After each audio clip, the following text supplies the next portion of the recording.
Bobby and his partner Jim's backyard. It's the swimming pool. Perfectly sealed, ample decking all around.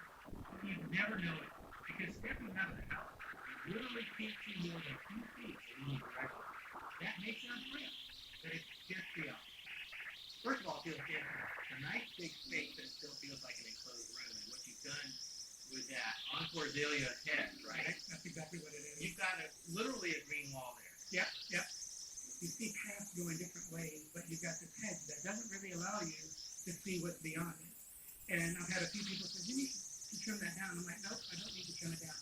Walk a few more feet, and then they walk around and they see the sitting area that we're in now and the pool, and they go, wow. And then as you traverse the yard, you're pulled into these little rooms, into these little spaces, and you can explore on your own. And it's really nice when you're entertaining and you want a different venue. So if I want something by the reflection garden, I go over there and have a glass of wine or whatever, a cup of coffee.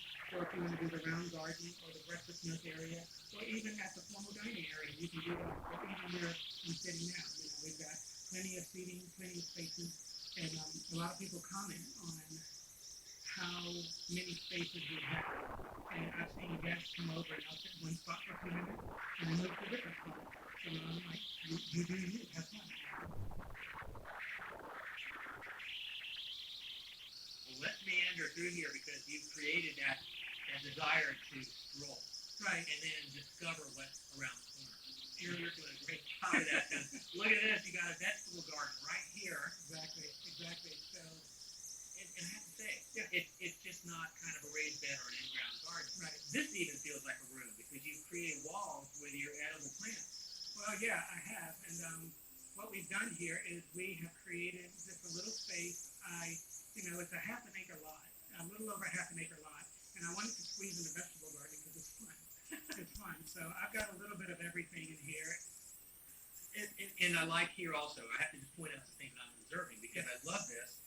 You've got your lawn area right up against this hardscape, but you just used the pavers and stacked them up and then brought in soil. Right. So you kind of have a raised bed here, but it almost just looks like a floor in there because you've got your pavers going in and just a single pathway with your edibles on both sides. And again, the walls with your Roma tomatoes to give it that intimate enclosed space. Right. I really love that. Thank you. So the backside of the vegetable garden room, and we have another room on the other side of the wall. Right. Roses Sharon on the back there, some Right. privacy, some color, Right. something for the pollinators. Absolutely. Can't go wrong with that, and anybody can do that. Yeah, it's a beautiful bush. I love it every year. Good for you that you've got cucumber looking this good at this time of year in a hot, humid area. Absolutely, But, yeah. but here, now on the other side of that, you don't even know from the other side that you've got a little breakfast eating area This right is here. great for coffee in the morning. You let the umbrella up and you have a nice cup of coffee or a croissant or whatever you want. And again, new pavers were put down this year and keep it nice and contained. And even when I have a lot of people over, this is a nice little spot for people to just hang out. We've got plenty of seating in the yard. So I think I counted one day and I can seat like maybe 70 people on the property outside. So that's really cool. I'll take this reserve seat right here, sir. I like that. But the amazing part is that those 70 people could be divided into smaller groups of 2, 3, 4, 5, all tucked away in their own outdoor rooms in this landscape. It's practically a never-ending series of hidden vineyards. I love the use of the laurel as a hedge, an evergreen shrub that gets tall enough to create that wall. Yes. And you don't even know that we're coming into another room. Right, You right. think that's kind of the end of it, but it's not because the path leads you into this area like, oh my gosh, look at this. Yes. Holy cow. You don't even know this is here, which is one of the beauties of having these intimate spaces, the way that you set them up. Now, Bobby, Yeah. here's what I know you did by design. Mhm. You're on the road or against the road. You've got some road noise. Right. But that water, without that water, it would be a lot louder here. You're exactly right. And that is intentional. And that's why it's placed right where it is between the pool water and this water and then the music that goes on during the weekends and everything. Yeah. We can dim a lot of that noise out, block a lot of that out. So we call this the round garden. I truly believe you don't need a large space to create that intimacy. You can have a small space. Some of the most beautiful garden spaces that I have seen have been very, very small and very, very intimate. It's not about how much space you have, it's what you do with the space that you do have. And they've been charming, they've been intimate, and they've been absolutely wonderful and beautiful. So, there you go. But for me, a tour of Bobby's backyard was like nothing I'd ever seen.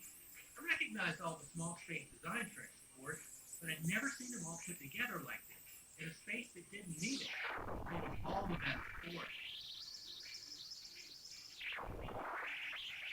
How nice is that? And again, it's a room. It's an intimate little space and everything. So when you want to do s'mores in the wintertime, you got a spot to do it in. Man, So it's really nice. come Really over to nice. Camp Bobby.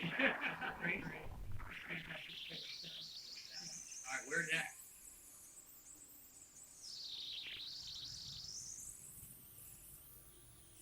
Love the use of the radio flyer, the classic red wagon.